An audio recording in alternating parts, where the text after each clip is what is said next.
بسم اللہ الرحمن الرحیم۔ مولانا یوسف صاحب رحمۃ اللہ علیہ نے ماہ رمضان المبارک میں دین کی محنت کو بڑھانے کی اہمیت اور ضرورت پر یہ خط لکھا۔ حاجی عبد الوہاب صاحب رحمۃ اللہ علیہ نے رمضان المبارک کے موقع پر اہتمام سے برسوں پڑھ کر سنایا۔ ماہ رمضان المبارک میں دین کی محنت کو بڑھانے کی اہمیت اور ضرورت پر مولانا یوسف صاحب رحمۃ اللہ علیہ کا خط۔ مکرمین و محترمین بندہ، ادام اللہ مسجدکم وفضا اللہ ایاکم لما یحب ویرضا۔ السلام علیکم ورحمۃ اللہ وبرکاتہ۔ حق تعالیٰ کا بہت ہی لطف و کرم ہے اپنے احباب پر کہ اس دور انحطاط میں جبکہ رب العزت کے اعمال کے ذریعہ ان کی ذات عالی سے استفادہ کی راہیں بند ہوتی جا رہی ہیں اور اس حقیر و فانی دنیا پر جانیں کھپا کر اس کے ذریعہ وقتی زندگی بنانے پر قناعت کا رواج پڑ چکا ہے،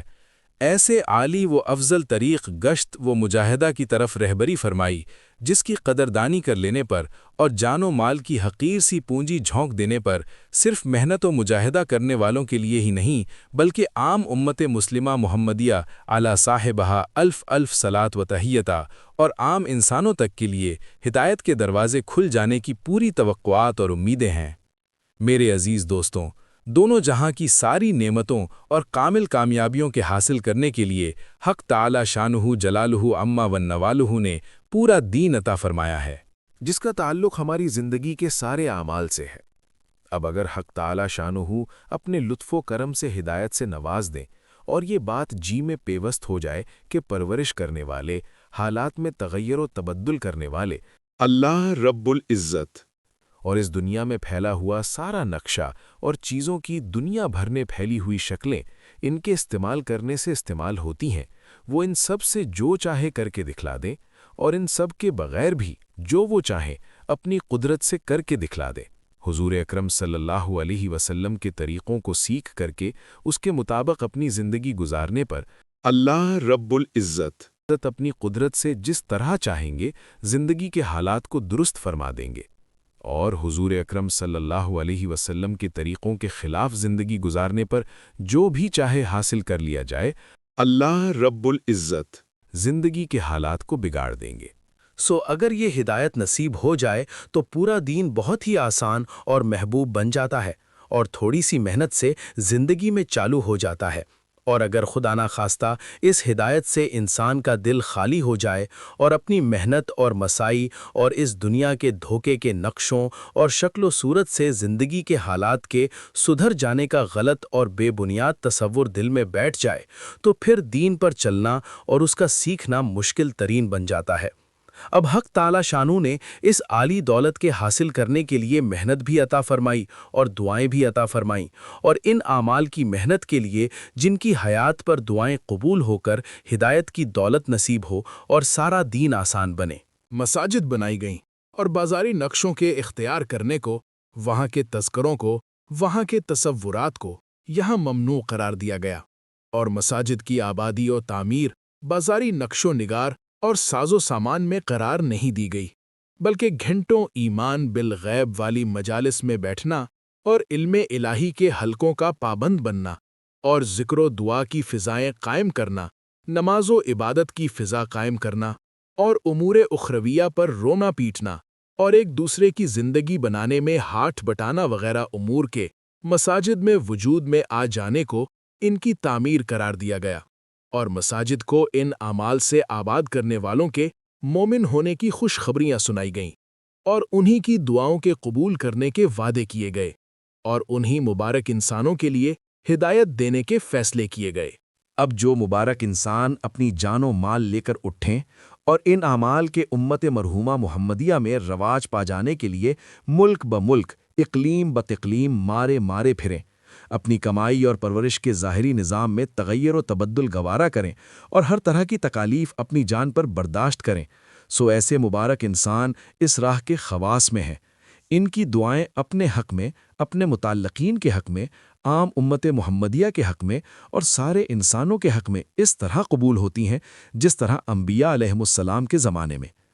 اس مبارک راستہ کی ہر زمانے میں بہت زیادہ قیمت ہے،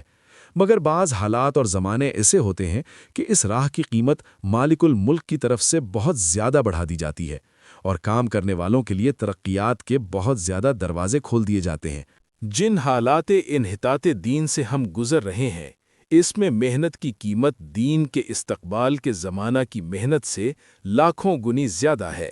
خصوصاً رمضان المبارک کے زمانے میں، جس زمانے میں حق تعالی شانوں کی طرف سے ہدایت کی تقسیم کا غیبی نظام قائم کیا جاتا ہے۔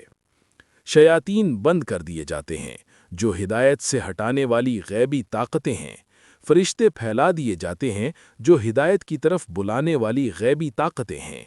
وہ مبارک روحانیت و نور والی وحی لانے والا فرشتہ جبرائیل علیہ السلام، جس کے گھوڑے کی ٹاپ تک کی روحانیت سے ریت پر سبزہ پیدا ہو جائے، جن کی اس عالم میں آمد حضرت محمد صلی اللہ علیہ وسلم کے بعد بند ہو گئی اور ان کی والی برکت سے اہل عالم محروم ہو گئے۔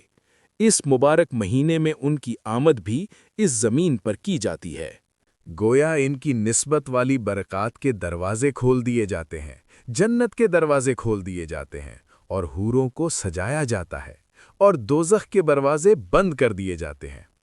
خیر کی طرف پکار اور شر سے روکنے کی آوازیں ہر طرف بلند کرائی جاتی ہیں، اور تھوڑا سا بھی متوجہ ہونے والوں کو بھی ہدایت سے نوازا جاتا ہے۔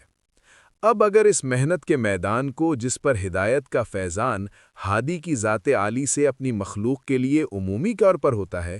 ایسے مبارک مہینے میں قائم کیا جائے جس میں ساری امت محمدیہ مرحومہ کے لیے ہدایت کی تقسیم کا عام نظام قائم کیا جاتا ہے اور امت میں دین کی طرف رجوع کی عمومی شکلیں قائم کی جاتی ہیں، تو معلوم نہیں کہ ہدایت والے اعمال کے ہدایت والے مکانات یعنی مساجد میں زندہ کرنے کے لیے ہدایت والی نقل و حرکت و ریاضت و مجاہدہ پر ہدایت والے مہینے میں کتنی ہدایت کا فیضان، کتنی دین کی سرسبزی اور حالات دارین کی سرسبزی و فلاح کتنی مخلوق خدا کے لیے قائم ہو جائے، اور یہ محنت کرنے والے کتنی خصوصیت کے حامل اور کتنے ناتصور میں آنے والے درجات و اجور و انعامات کے حاصل کرنے والے بن جائیں۔ حضرت محمد صلی اللہ علیہ وسلم کے پیارے سے صحابہ کرام کی مسائی مبارکہ پر قدسی و غیبی طاقتوں کا نزول اسی مہینہ کی مبارک مسائی پر شروع ہوا، یعنی غزوہ بدر والی ریاضت و مجاہدہ والا سفر، اور اس پر اللہ رب العزت کی مددیں اس مہینہ میں ہوئیں، اور آپ صلی اللہ علیہ وسلم کی مسائی والے اسفار کی انتہا یعنی سارے عرب کے سارے قبائل کا اسلام میں داخلہ کرنے والا سفر یعنی فتح مکہ اسی مبارک مہینہ میں ہوا۔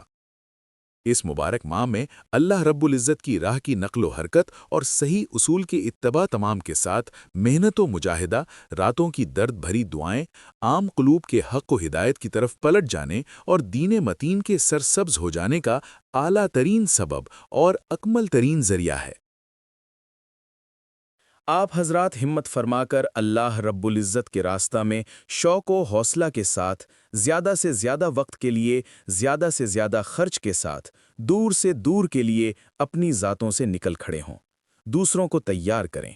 اور ہر طرف قریب و بعید میں چلوں اور 3 چلوں کے لیے جماعتوں کو نکالیں۔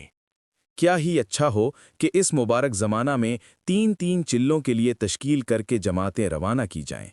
تاکہ ارکان اسلام کی حیات والی محنت کا حساب اس راہ میں قائم ہو، اور اس ماہ میں چلہ کے لیے نکلنے کی برکت سے زیادہ وقت کے لیے اللہ رب العزت کے راستہ میں رواج پڑ جائے۔